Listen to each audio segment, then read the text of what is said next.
Hey folks, it's Matt. Welcome back again to my fake office, where we're going to talk about the left side of the business model canvas. Last time you'll remember that we finished off with the revenue model part of the canvas, where we talked about all of the different ways that you could generate revenue off of our high-tech tech toy. How's that for a tongue twister? So now we're going to talk about the left side of the canvas. I'm going to warn you a little bit.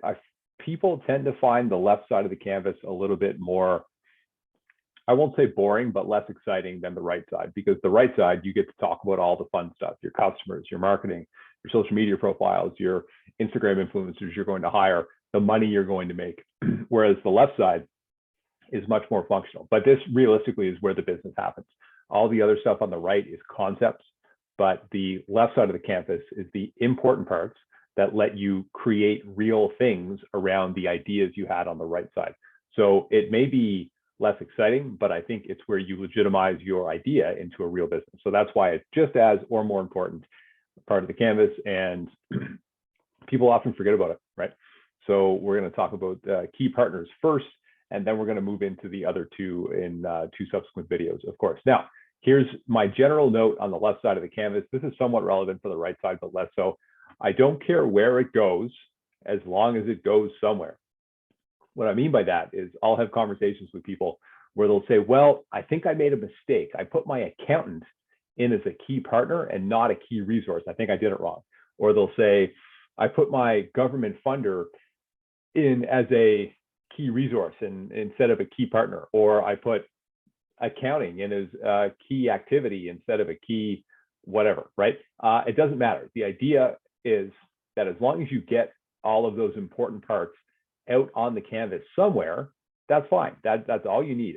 You don't need anything more than that. It's, at the end of the day, a brainstorming tool to help jog your memory and organize your thoughts. So you can put things anywhere on the canvas that you want, as long as it kind of makes sense, and you're using it as a tool to get thoughts out of your head onto paper. So I'll say that once, won't need to say it again.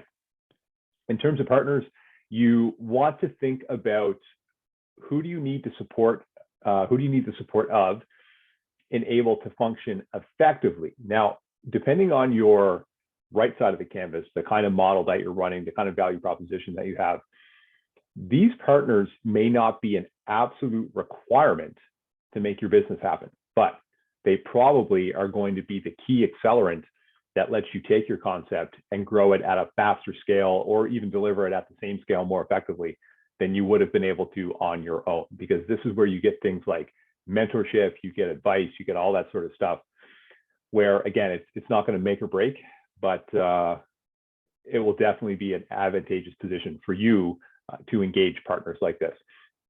So just for my purposes, in the way I'm filling the canvas out, to counter my previous point, I'm not putting things like employees, subcontractors, or paid professionals here on partners. We'll talk about them later.